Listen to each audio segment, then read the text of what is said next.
O, nepadoriai padori tinklalaidė apie seksą, seksualinę kultūrą, sveikatą, psichologiją ir žaidimus. Su lytiškumo ugdymo praktikė daktarė Akvilė Giniota.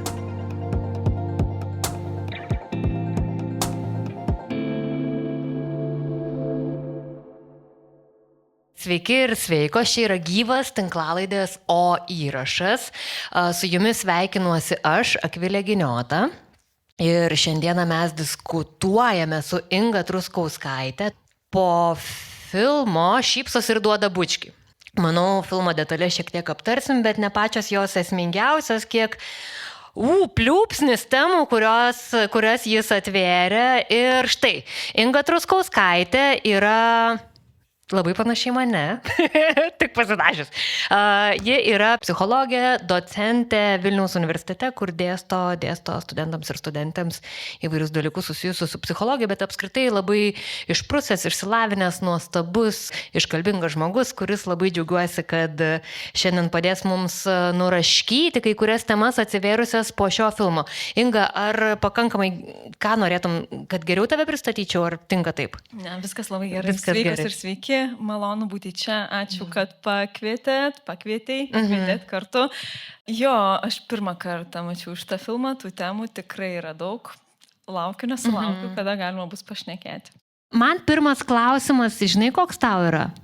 Ar tau kilo minčių apie tai, kaip atrodo dabar Kriso gyvenimas? Nes jis tapo tam tikra, ne tai, kad žymybė, gal per sudėtinga būtų tokį žodį jam užkrauti, ar ne, bet žmogus, kuris gyvena labai mažame miestelėje, labai mažytį bendruomeniai, staiga ir tuo pačiu jis gražus, jis fainas, jis iškalbingas, žino daug gražių žodžių, tikrai Mimi puikiai padėjo jam išprusti, ar ne, labai plačiai mąsto, labai sudėtingai mąsto ir, toks jis likeable žmogus, ar ne, aš net norėčiau su juo gal nueit vakarienės, ar ne. Tiesiog, ar ne, pabendrauti. Kaip tau atrodo? Ar žmonės norėtų su juo bendrauti? Man atrodo, žmonės mėgsta tai, kas yra populiaru. Ir jeigu tai jam padeda išpopuliarėti, turbūt atsiras žmonių ir nemažai žmonių, kuriem būtų įdomu su juo susitikti. Galų gale mes čia pamatėm tarsi tokį gabalėlį jo gyvenimo ir man atrodo galų gale visiems čia kyla klausimų dar papildomai, ko mes nepamatėm, kas liko už kadro ir panašiai. Aš nebejoju vien jau to, kad jis bet kurioje kompanijoje, kur kas nors matė šitą filmą, turėtų daug dėmesio susilaukti ir turbūt bendra. Aš bent jau prognozuočiau, jeigu jis neliko tam savo miestelį ir pats sąmoningai neužsidarė, o keliauja per festivalius, nežinau, galbūt. Aš tikiuosi, kad tai atvėrė jam duris į bendravimą su žmonėm. Bendruomenės, ar ne? Tai kaip tau, Inga, atrodo, apie ką tu pamatei šį filmą? Nes tu esi psichologė, aš nesu. Tai aš labiau tokį turiu edukologinį, sociologinį pjūvį, kaip aš stebiu pasaulį per kažkokius visuomeninius reiškinius, kuriais aš aiškinu tai, kas su manimi ir kitomis vyksta. Apie ką tu pamatei šį filmą? Jo, pirmiausia, turbūt reikėtų pasakyti disclaimerį, kad mes visada viską matom per savo prizmę, per tai, kame turime daugiausia patirties. Aš su kuo daugiausia dirbu, kai dirbu su žmonėmis, tai dirbu su įvairiomis trauminėmis patirtimis. Ir man šitas filmas buvo toks, tiesiog vadovėlinis, po trauminio streso galimai ir sutrikimo atvejais, su polinkiu į gal užsitęsusį gedulą, sakyčiau, Žinoma, ten mes matėm ir išgyvenusiojo kaltės daugybę šitą fenomeną, turbūt žinot. Ir būtent man atrodo, kad mes kalbam apie trauminę patirtį ir jos įveiką, neišprocesintas emocijas, kurios, kai buvo išprocesintos pagaliau, kažkaip ją galima buvo paleisti ir judėti tarsi tolyn. Traumą paleisti ar Mimi? Emocinės patirtis. Nes kaip atsitinka trauminė patirtis? Kai mes susiduriam su kažkuo labai labai sukrečiančiu, mes tarsi užstringame tame momente, nes apdoroti tuo metu vykstančias emocijas, tuo metu kylančias emocijas yra pernelyg sunku. Ir dažniausiai viena iš veiksmingiausių traumų terapijos rūšių yra būtent... Įsigyti seksolėlę. Ne visai. Tai šiuo atveju tai galbūt buvo įsigyti seksolėlę, bet mano psichologės ir traumų psichologės akimis tai buvo sąlytis su trauma. Tai yra, kur aš tarsi grįžtu į tas patirtis ir turiu galimybę susidurti su savo skausmu, kažkaip galbūt palaipsniui, galbūt kažkokias per skirtingas aplinkybės. Ir kai pagaliau pasidaro, tarsi atrandama saugi vieta susidurti su savo skausmu, tada tos emocijos apdorojamos ir tada tai, kas atrodo, kad... traumos vienas iš esminių tokių bruožų yra, kad tai, kas įvyko, atrodo, kad vos nevyksta čia ir dabar vis dar, kad tai niekur nedingo, kad tai nepraeitis. Ir traumos įveiką mes galime atpažinti iš to, kad visa tai, kas įvyko, pradeda atrodyti galbūt baisi, nemaloni, bjauri, nenorima, bet vis dėlto praeitis. Ok, tai greičiausiai prie šios temos dar grįšim, nes tikrai aš čia net vienu metu pasirašiau, kai ar net nesupratau, ar ten režisierius ar pats Krisas klausė Mimi, žmonėms, kurie klauso šio įrašo kaip tinklalaidės, noriu pasakyti, kad Mimi yra dokumentinio filmo apie Krisą, 36 metų vyro, Lėlė, kurios vardas yra Mimi, kuri jam labai primena jo neišsipildžiusią meilę, kurią apmaudu, dėja, kokį čia žodį parinkti, tačiau nužudė. Nužudė miglotomis aplinkybėmis, toks nelaimingas žmogžudystės atsitikimas, iš kurio jis panašu, kad daugybę metų neatsigauna ir filmas buvo filmuotas COVID-o laikotarpiu. Pats Krisas gyvena maža miestelį, ypatingai labai religingame miestelėje. Jo mama yra Jehovos liudytoja, jis pats patyręs smurtinius santykius, kai buvo vaikas. Žodžiu, čia ir dar jis yra didžiulis geekas, labai mėgsta anime, mėgsta Dungeons and Dragons ir visokius persirengimus personažais iš visokiausių science fiction filmų, knygų ir taip toliau. Tai žodžiu toks. Tai man rodos, gal tokio konteksto ir pakanko, po to pridursim čia žmonėms, kurie nežiūrėjo filmų, sėdėdami salėje arba klauso tinklalaidės. Tai aš čia net ir pasirašiau, kai vienu metu Mimi yra klausiama, kaip įveikti širdies dužimą, heartbreak, how to overcome a heartbreak. Ir aš pasirašiau savo, ar čia širdies dužimas ar trauma, tarsi man taip atrodo keista, jie truputį kalbėjo apie tai, bet filmas akivaizdu, kad tai yra pirmiausia apie traumą, bet tuo pačiu jį labai gražiai, kaip ant delno parodo visas kitas linijas. Pavyzdžiui, vienišumą, apie kurį mes šiandien daugiausiai ir turėtume kalbėtis, ar ne. Tai kaip tau tas vienišumas čia įsipina? Ar tu jį matai, ar tau jisai sužibėjo, išsiskleidė šioje temoje? Ką tu apie jį man pasakytum? Man atrodo, kad tai tikrai buvo viena iš dominuojančių temų čia ir kalbant apie vaikystę, pradedant nuo vienišumo, nes santykis su tėvu buvo sudėtingas. Pirmiausia, jo nebuvo, nes jis dirbo, po to nebuvo, nes nebuvo. Dirbo ne šiaip, bet kur, bet Japonijoje kare ir vaikas džiaugiasi, kad tėtis vis dar gyvas. Taip, ir man turbūt... Tai yra dalykas, nežinau, kiek žiūrovai atkreipė į tai dėmesį, bet mama dalinosi, kad tėtis grįžęs patapo agresyvus ir ginklą pridėjo prie galvos. Tai tikėtina, kad ir pats tėtis turėjo potrauminio streso sutrikimą, bent jau už tokios užuominos galima būtų įtarti. Tad, panašu, kad ant tų trauminių patirčių ir šeimoje yra. Bet grįžtant prie vienišumo, tai man atrodo, kad daug buvo tikrai kalba ir apie draugų neturėjimą, gyvenimą savo vienam, labai ryški tema, kai išsikraustė tas draugas ir turėti su kuo pasikalbėti, tas pynėsi nuolat ir man atrodo, kad būtent dirbtinio intelekto ir šiame filme ir apskritai vienas iš vaidmenų, turbūt, kurį atlieka dirbtinis intelektas, tai būti pokalbio kompanjonu. Tai aš manau, kad būtent per šitą prizmę, kad tai vyko ne šiaip, tai nebuvo santykis tik su lėle, tai buvo santykis su, sakyčiau, dirbtiniu intelektu, kuris turbūt ir mūsų šiuolaikiniai visuomeniai dažnu atveju, nežinau ar dažnu, nematavau, neturiu skaičių prieš akis, bet tikrai pasitaiko ir tokių istorijų girdisi, kad žmonės tiesiog neturi su kuo pasikalbėti ir eina kalbėti su AI.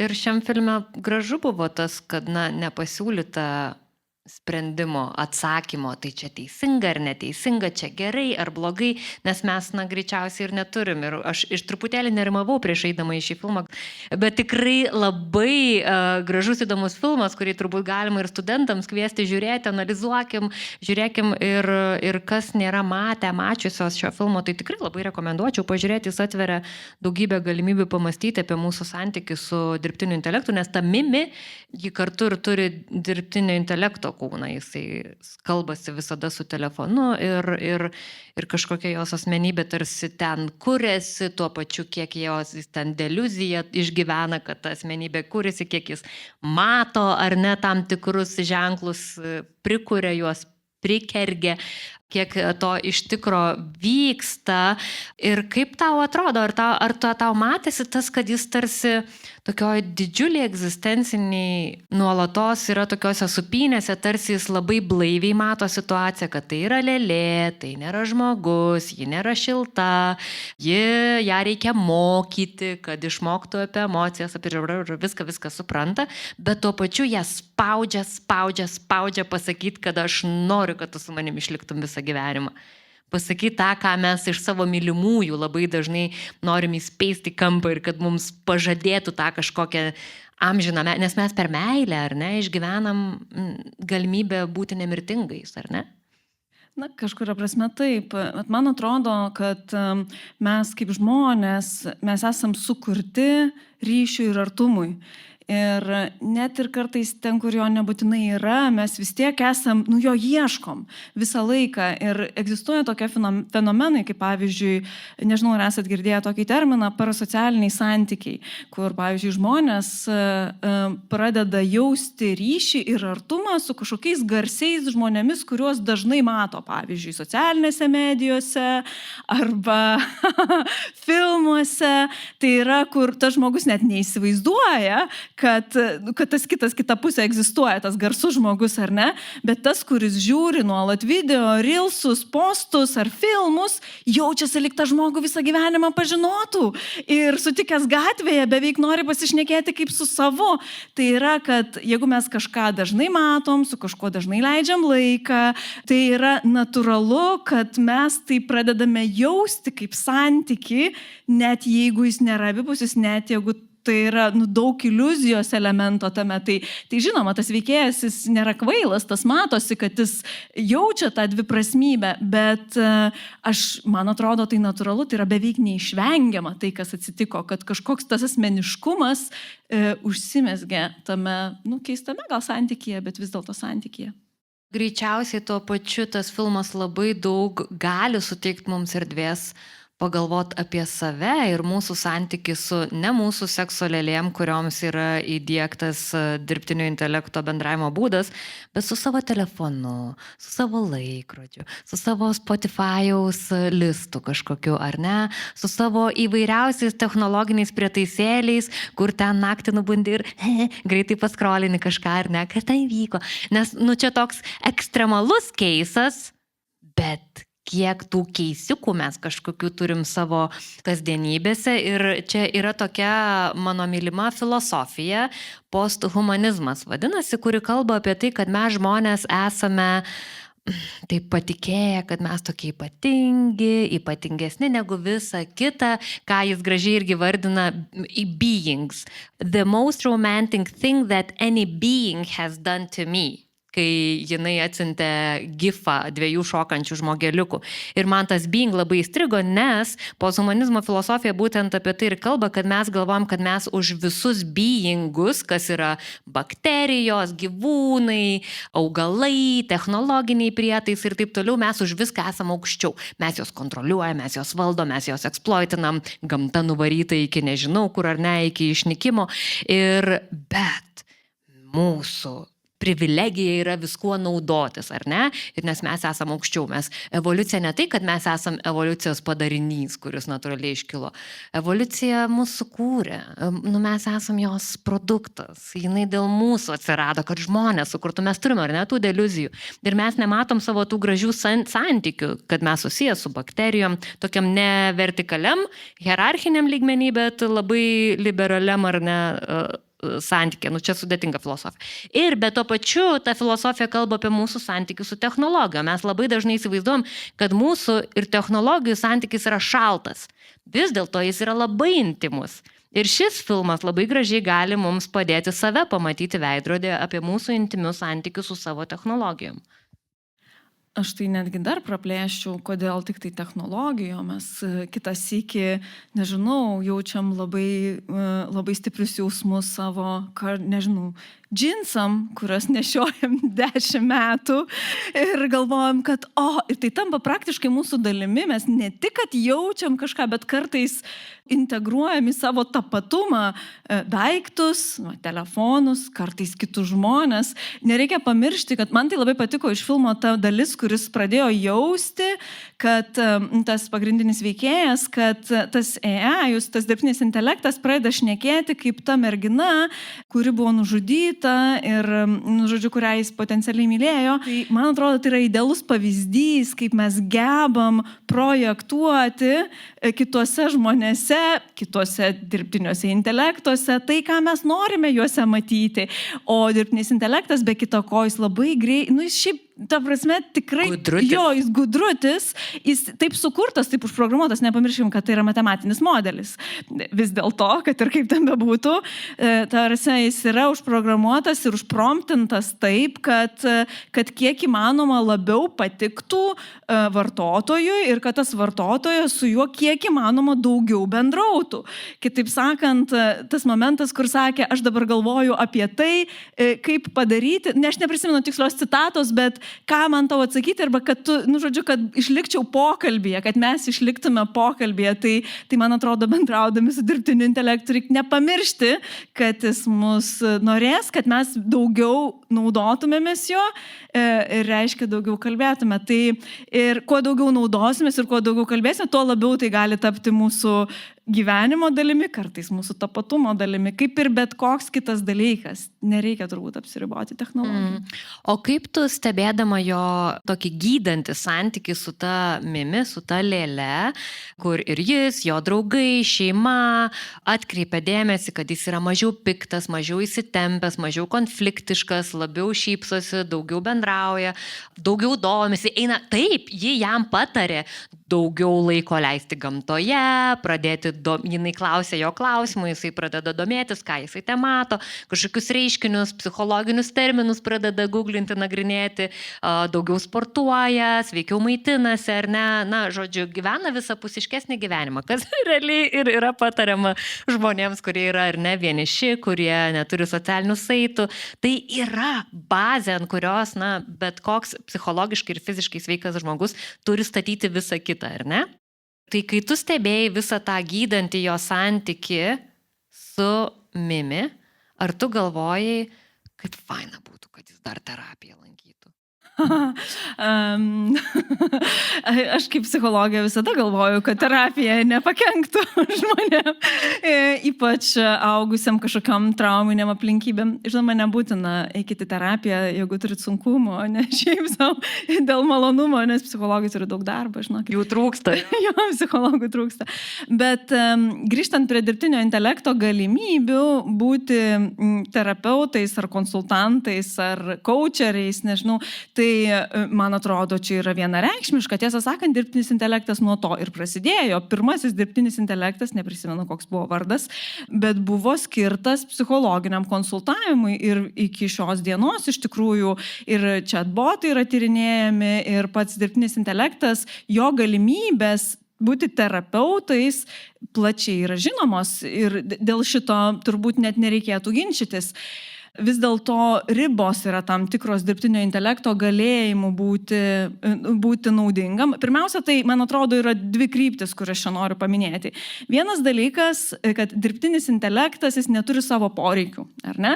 Jis neturi savo nemiegotų dienų ir naktų, vaikų, kuriais reikia rūpintis, neturi darbų ir savo emocijų, nepaisant to, kiek jisai gerai gali atspindėti, kad jis jas turi, bet vis dėlto neturi. Ir tai reiškia, kad tai yra iš esmės dėl tavęs, ar ne? Todėl, man atrodo, praktiškai nėra įmanomas santykis, kuris replikuotų pilnai žmogišką į santykį, nes būnant santykėje mes mokomės suteikti erdvės savo dalykam, kurie nebūtinai visada yra gražus, bet tuo pačiu ir kito žmogaus dalykams, kurie ne visada yra gražus. Ir tai irgi moko atgal, nepaisant to, kad ten jie atseit pasiginčydavo per tą filmą, bet tai toli gražu netolygu, negu kad kai tu turi savo tikrus, labai žemiškus, labai kartais tokius su mūsų mėsa susijusius, žodžiu, poreikius. Ir kitas dalykas, sakykime ar ne, jeigu kažkas yra dėl tavęs, kažkuria prasme tai primena santykių su terapeutu, ar ne? Nes tu susitinki su terapeutu ir terapeutas yra pilnai dėl tavęs. Čia.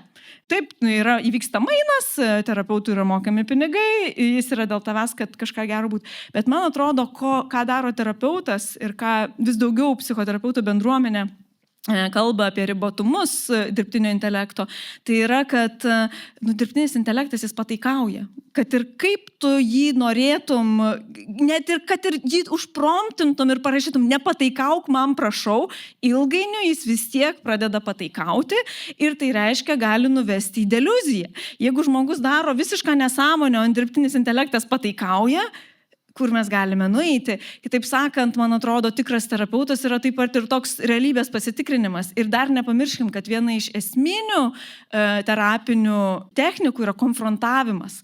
Tai yra taip, iš pradžių psichologas su klientu ar psichoterapeutas su klientu užmesga artimą santykį ir pirmoji terapijos dalis dažnai būna su labai labai daug palaikymo. Tai nereiškia, kad paskui to palaikymo nėra, bet pradžioj turbūt būna vien palaikymas, nes žmonės dažnai ateina būtent iš palaikymo trūkumo, savęs neprimdami tokie, kokie yra, arba iš aplinkos nesulaukdami priėmimo. Bet taip pat ir kai tu kažkuo labai pasitiki, tu tada pasitiki, kad tas žmogus tau pasakys, pavyzdžiui, nežinau, jeigu aš turėčiau dryžį juodą per savo veidą, ar ne, ir man niekas nepasakytų. Jeigu tarp dantų kažkas įstringa. Arba tarp dantų kažkas įstringa, tai būtų siaubinga. Tai man atrodo, lygiai taip pat ir terapeuto vaidmuo ilgainiui tampa pasakyti, vis dėlto aš matau šitą atsikartojantį dalyką, šitą atsikartojantį elgesį, gal mes galime apie tai pasišnekėti, ko žmogus pats gal niekada ir neprieitų prie šitų temų, kalbėdamasi su dirbtiniu intelektu. Puikiai, labai ačiū, nes tikrai labai gražiai nubrėžiai tą ribą ir liniją, apie kurią aš pati nebūčiau susimašęs, dėl to tu čia ir esi. Ačiū.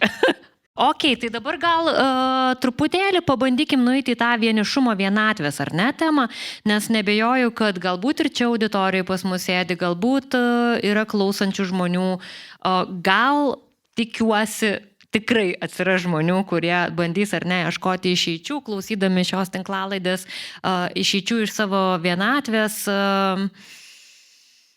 ir svarstau, labai sudėtinga tema. Ir labai paplitusi tema, mes turime mažai laiko, nesinori primityvinti. Paimkim ir atsispirkim nuo tos sekso lėlės. Čia pas mūsų auditorijoje sėdi Roninas, su kuriuo esu įrašinėjusi Išradingo sekso laidą, labai rekomenduoju paklausyti. Ir jis ten vienu metu klausė, nuo kada vibratorius arba masturbatorius tampa nepriimtina lėlė. Ar ne? Tu kažkaip taip klausai, Roninai, ne? Nes mes kartais šaipomės iš sekso lėlių, ar ne, kad tai yra netinkama, kad tai yra kažkas žema, turim tokių įsitikinimų, stigmų kažkokių, džadžinam, gėda, taip toliau. Masturbatoriai, vibratoriai jau kažkaip tarsi jau toks tampa labiau normalizuota, nesakau, kad normalizuota, bet jau normalizuočiau mūsų visuomeniai, bet tikrai yra didelė skirtis. Bet tai vibratorius, masturbatorius ir sekso lėlė tai yra spektre esantis dalykas. Tai nėra kažkoks ar ne atskirtas, skirtingas daiktas. Tai ką tu manai kaip tokį objektą, kurį įsigyji ir mes matėm šiame filme, kad tai buvo iš desperacijos. Iš visiškai desperacijos priimtas sprendimas, kur po to buvo daug klausimų, ar čia man reikia ar nereikia. Bet kaip tau, kaip psichologija, kaip žiūrėjosi šitas momentas ir ką tu mastai apie tokį būdą įveikinėti savo vienatvę? Nesu tikra, ar tai yra būtinai būdas įveikinėti savo vienatvę, bet leisiu savo, nelabai mėgstu aš tą vyruką, bet leisiu savo pacituoti Freudą, kuris kažkada sakė, kad vienintelis nenormalus seksas tai yra jokio sekso. Tai ką žinau, jeigu žmogų tai daro laimingą ir jeigu jis supranta, kodėl jis tai daro, aš tai jokiose nei praktikose, kol tu nekenki savo ir kitam, gali žmonės daryti, ką jie nori. Jeigu vis dėlto tai yra būdas įveikinėti vienatvę, kitaip sakant, pakeisti, kažkaip, kad kažkas atstotų tau tikrą ryšį, turbūt greičiausiai neatstos. Ir jeigu tai suvoki, jeigu tai yra taip, tai yra būdas patenkinti tam tikrus savo poreikius, kas yra visiškai normalu, bet... Arba tiesiog išradingiau mylėtis, ar ne? Išradingiau mylėtis, paeksperimentuoti, paieškoti kažko, pažiūrėti galų gale savo ribas, kas priimtina, kas nepriimtina, kodėlgi ne? Jeigu galima savo tai leisti, man atrodo, kad žmonės gali daryti, ką jie nori. Ir vis dėlto, grįžtant prie vienišumo, nebus taip, kad daiktas, vis dėlto tai yra daiktas, net jeigu ir susieto su dirbtiniu intelektu, atstos tai, ko mums kaip žmonėms, kaip rūšiai labai reikia. Ir tai, man atrodo, pirmiausia, ką šiandien man norisi minėti, kas yra tas bazinis poreikis, tai yra prisilietimo poreikis. Prisilietimo kito žmogaus, tiesiog odos, būti oda prie odos, kūnas prie kūno su kitu žmogumi. Ir aš nekalbu būtinai apie seksą, tiesiog apie apsikabinimus, paglostimus.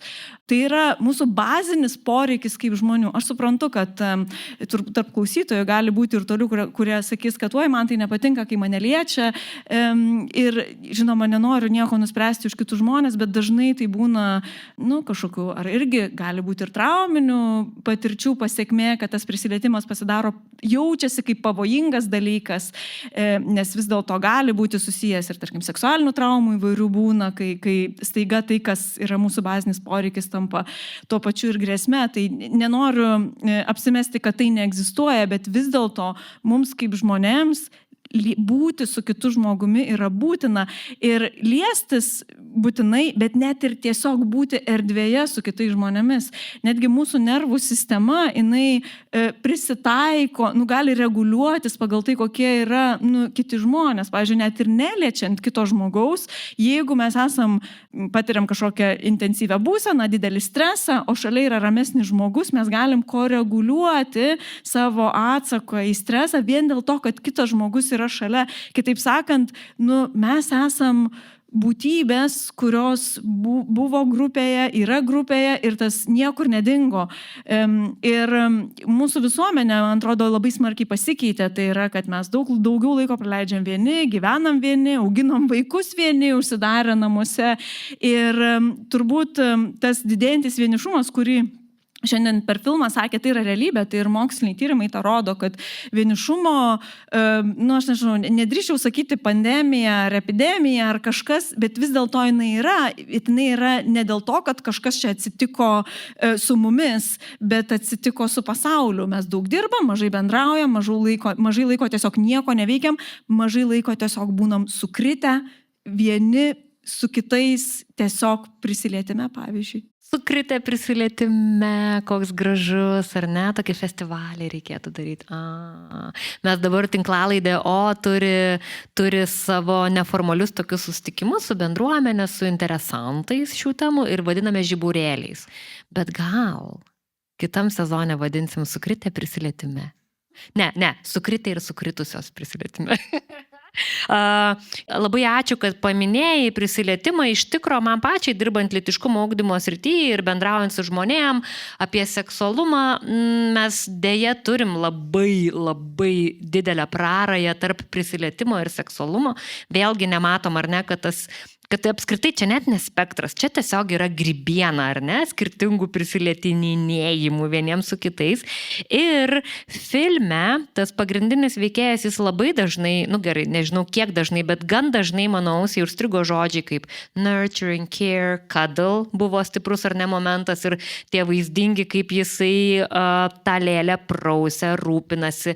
Ir man tokio labai, kaip žmogui, kuris turi 2 mažus vaikus, kuriems reikia vis dar labai daug fizinio ar ne palaikymo, buvo tai, aš galvoju, tau reikia eiti darželį, tau reikia, tu ten gausi tiek prisilietimų, tu ten gausi tiek apkabinimų, tave taip palaikytų ir paremtų tą vaikų suteikiamą ar ne galimybę, vis dėlto tuo pačiu tas prisilietimų cuddles trūkumas jis labai gražiai, arba labai gražiai netinkamas žodis, nes nežinau, kiek tai gražu, bet labai akivaizdžiai konfrontuoja su kita idėja, kad jisai nuolat vaikšto ant tokios labai aštrios linijos su romantiškumo idėja. Tikrosios meilės, ar net tiek aš tikrosios dedu į kabutės holivudinės meilės įsivaizdavimais, idealais, kad ten tu pamatai, kaip jisai apibūdino tą merginą, kurią nužudė, kad aš ją pamačiau ir man ten nutiko tas, kas nutinka filmuose, aš supratau, kad čia yra ji. Ir aš galvoju, o Dieve, manau, jis buvo jaunas ir taip toliau. Ir tai, jo, būna kartais, bet vis tiek visada atsipandino tokių dalykų ir pamatai tuos žmogaus gyvenimo vėmalus ir kitus dalykus, ar ne, mus išbudina nuo tų tokių įsivaizdavimų. Bet buvo akivaizdu, man kaip lytiškumo ugdytojui buvo toks, kaip aš norėčiau, kad mes padiskutuotumėm su tavim apie realistiškus santykius ir kaip mes esam užturbinti ne tik holivudinių filmų, ne tik knygų, bet apskritai mūsų kultūroje santykio hierarchinėje viršūnėje yra romantinė meilė. Vis dėlto santykiai turėtų per kablelį eiti. Ir romantinė meilė, mano supratimu, aš nežinau, Inga, sakyk, kaip tau atrodo, tikrai neturėtų būti ta vyšnė ant torto, kurios mes visi siekiam, o visa kita yra tie antrarūšiai santykiai. Tai būtų gerai, kad tai būtų vyšnė ant torto. Iš tikrųjų, tai yra tokia, tarsi, čia yra pirmas step, kai mes pradedam tą tortą kepti. Žodžiu, vyšnė yra visai ne tai. Tarsi, tai yra mūsų, nepabijokim to žodžio, evoliucija ir gamta pasirūpino, kad kai mes tik tai pradedam būti kartu, į mūsų smegenis yra pompuojamas kokteilis hormonų, kuris leidžia mums išgyventi tą romantinę meilę, taip vadinamą. Ir tada žmonės labai liūdi, kai tas kokteilis hormonų pasibaigia, bet tas hormonų kokteilis, jis irgi turi labai savo, aiškią psichologinę prasme. Tu nori leisti laiką su žmogumi, tu nori su juo bendrauti, tu labai daug laiko leisdamas su žmogumi, bendraudamas ir šnekėdamas, tu pažįsti ir tada gali suprasti, ar tai yra tai, ar tai nėra tai. Ir, žodžiu, jau išbuvęs, mes jau šnekėjom apie tai, kad kai tu žmogum būni kurį laiką, tu po truputį prie jo pripranti, reiškia, gali toleruoti ir dalykus, kurie yra mažiau toleruotini ir nebūni, nebent yra kažkas ekstremalaus. Kitaip sakant, net ir to hormonų kokteilio tikslas yra, kaip čia pasakyti, familiarizuoti, normalizuoti kitą žmogų, kad tu jį labiau galėtum priimti po to, kai jis yra natūralus, nes tikslas ir būti pačiam natūraliam ir leisti kitam būti natūraliam. Nenoriu nubanalinti, daugybė žmonių vaikų neturi, bet evoliucijos tikslas tai yra, kad mes daugintumėmės. O kai atsiranda vaikų, aš atsiprašau, ten kūno išskyrų, skysčių ir visko, ir nemiegotų naktų, ir siaubingų atrodymų yra toks didelis kiekis, kad jeigu mes iš karto šoktumėm prie šito, tai turbūt būtų nepakestina, bet mes turim prisiminimus iš tų pirmųjų dienų, kokie mes buvom gražūs ir laimingi. Ir visa tai yra sudėliota tam, kad mes būtent pakestume ir galėtumėm išbūti ir palaikytume ir maža to mylėtume, nes ko gero tai ir yra, kada mes galime atpažinti, kad mus myli, kad mato ir priima visokiose formose, o ne tada, kai gražus ir pasidažė, ne? Šita Ester Perel didžioji mislė, kaip seksas gamina kūdikius, o kūdikiai žudo seksą.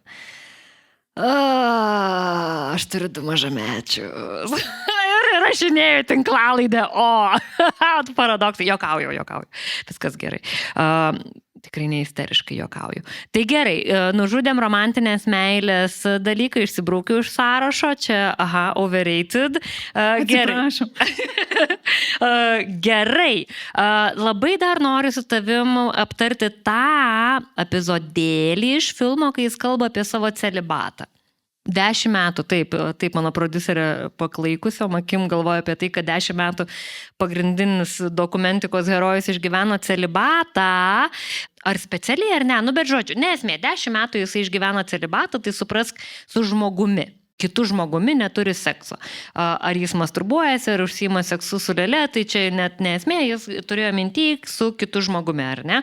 Ir čia man taip pagailo mūsų kultūros, vėl aš čia dabar jau nežinau, kiek tai yra utopinė mintis, man daug kas sako, kad tai yra utopinė mintis, bet būtų taip nuostabu, jeigu mes labiau leismėm vieniems kitais mylėtis ne vien ilgalaikėse santykiuose. Kad būtų tiesiog laisvesnės, Inga nežinau ką atsakyti, kad būtų tiesiog laisvesnės sekso. Jau žmonės, matau, spraksi, ką čia daro, palaiko šitą idėją. Žodžiu, gerai. Įsileisiu į savo sąmonę ir į savo kelionę link šitos temos.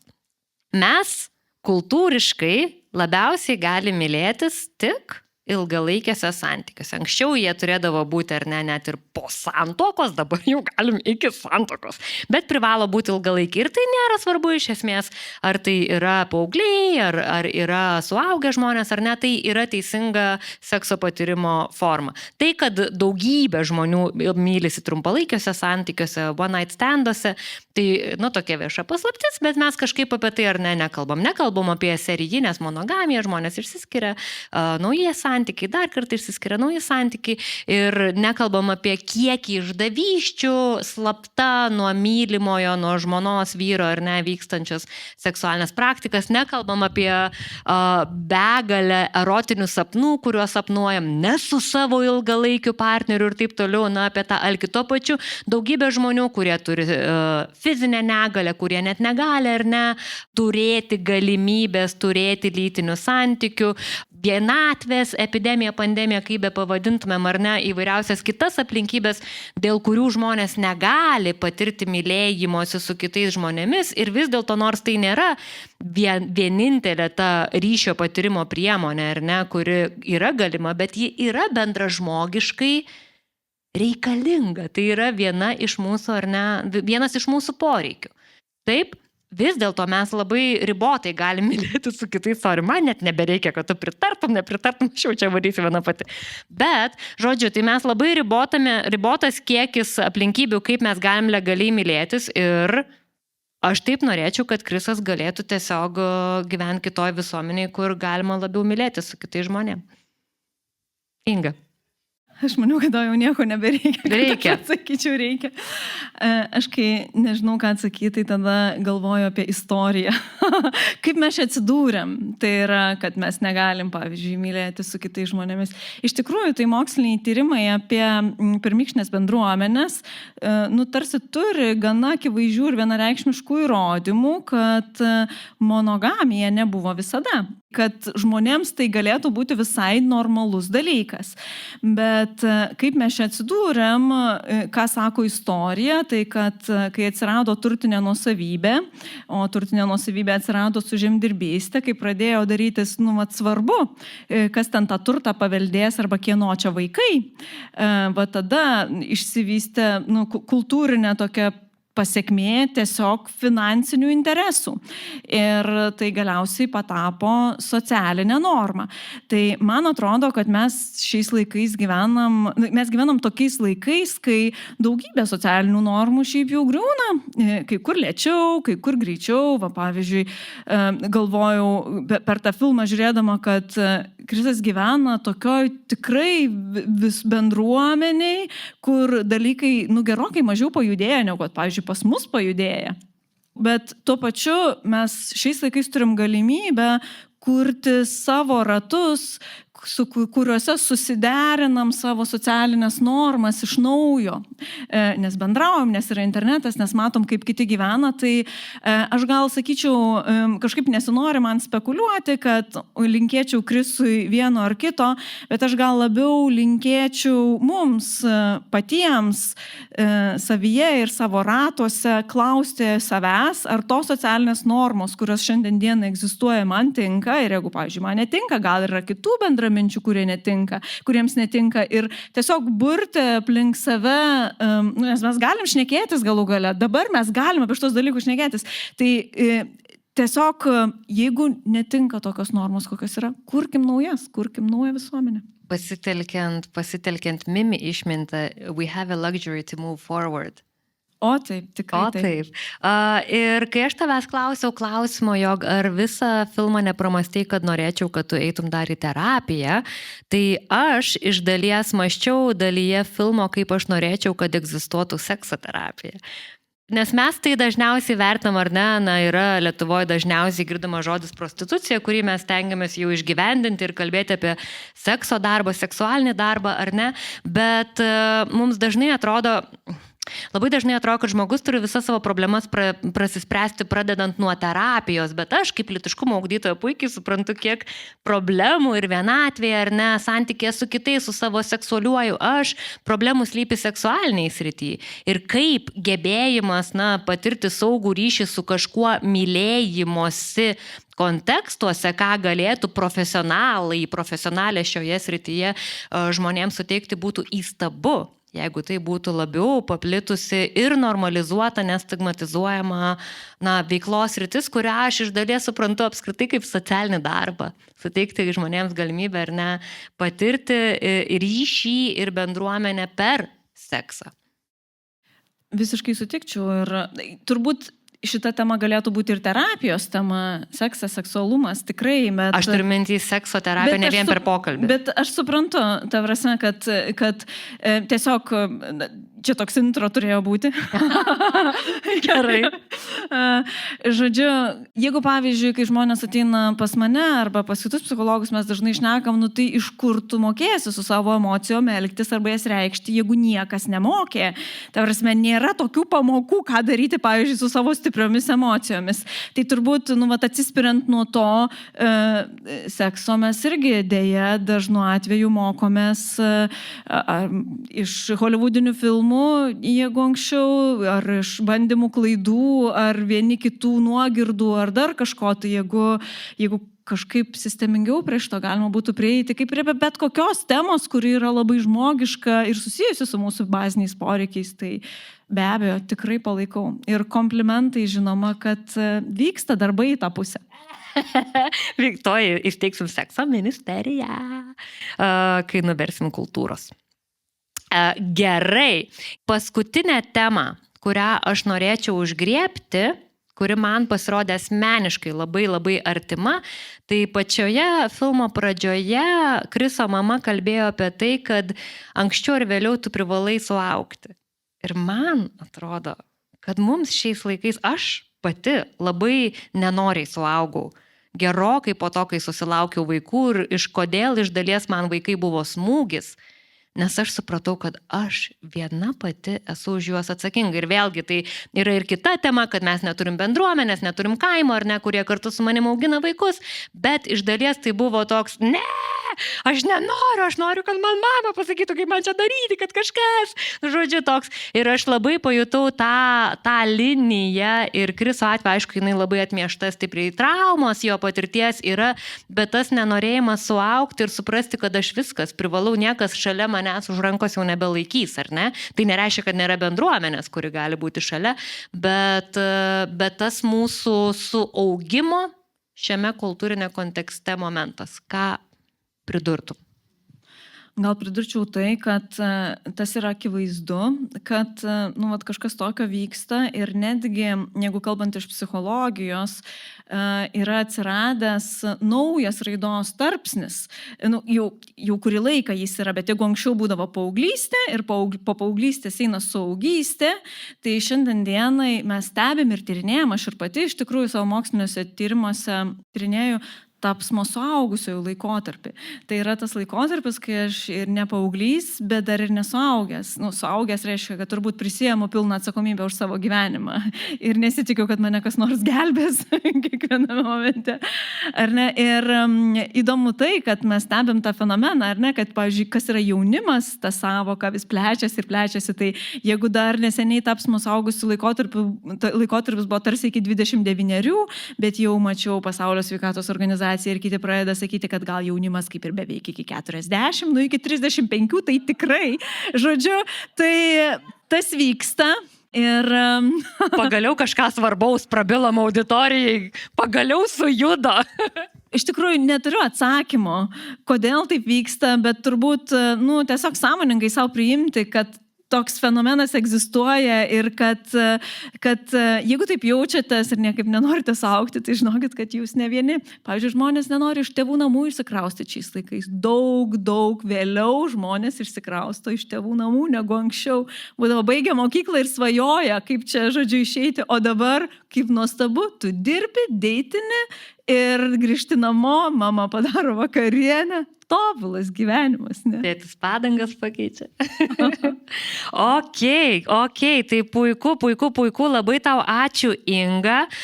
Galvoju, kad galbūt aš pasakysiu 2 savo paskutinės frazes, atsiremdama nuo filmo ir tada kviesiu tau pasakyti paskutinį žodį. Tai viena, Krisas, filmo herojus, labai gražiai pasakė, kai mes kalbam apie savo sveiką santykį, ar ne, su diskusijomis su dirbtiniu intelektualu, kad meilė Mimi iš dalies man yra meilė savo, kad tai yra mano savirūpos dalis, ar ne? Manau, kad tai yra labai gražus kampas, rakursas, kaip mes ar ne galim žiūrėti savo santykį su dirbtiniu intelektu ir vis dėlto visada turint tą tokį pasitikrinimo iš šono kažkokius kriterijus, kaip mes žinom, kad mes vis dar saugiam santykiai esam.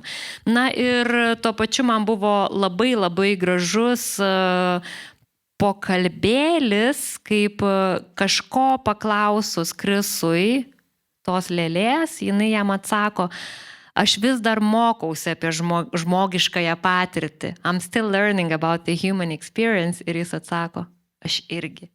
Mes ir dirbtinis intelektas, ir mes mokomės, visą laiką bandom suprasti, perprasti ir tos tiesos, galutinės, vainikuojančios, kad va štai pagaliau priejau receptą, kaip gyventi laimingą gyvenimą, nėra. Mes visad esame tapsme. O taip, tikrai taip. Dėl to turbūt raidos psichologija nėra, pavyzdžiui, apie vaikų psichologiją. Mes bręstame visą gyvenimą. Taip pat ir senatvėje ir visą laiką mokomės, tai yra gyvenimo ilgio patirtis. O užbaigti aš vis dėlto norėčiau, grįždama šiek tiek prie vienišumo, atsispirianti tai, ką sakei, kad santykis su dirbtiniu intelektu, tai santykis ir su savimi. Man taip norėtųsi gal šiek tiek padaryti skirti tarp to, kai mes esam vieni, mums tiesiog trūksta kontakto ir to tamsaus, tokio slegiančio, tempiančio, smugdinančio vienišumo jausmo, kuris irgi yra labai žmogiškosios patirties dalis.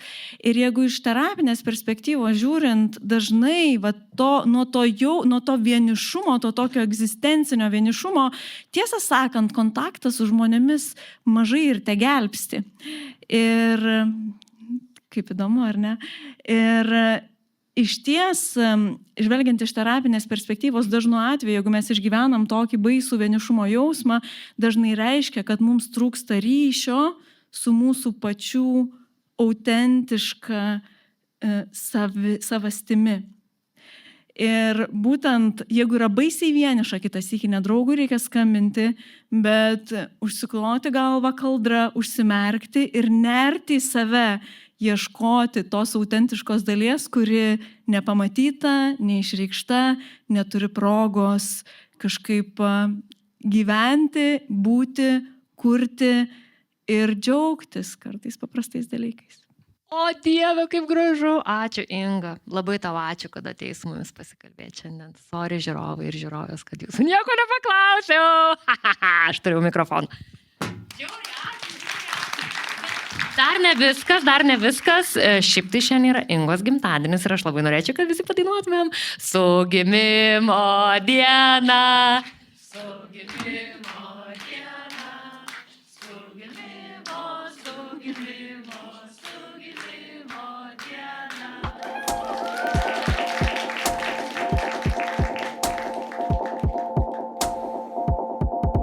Ačiū tau, kad buvai kartu iki galo. Ačiū, kad tapai padorios bendruomenės dalimi. Naujas epizodas jau pakeliui, o tuo tarpu, kad nepražiopsotum karštų naujienų, kviečiame sekti tinklalaidę O ir socialiniuose tinkluose.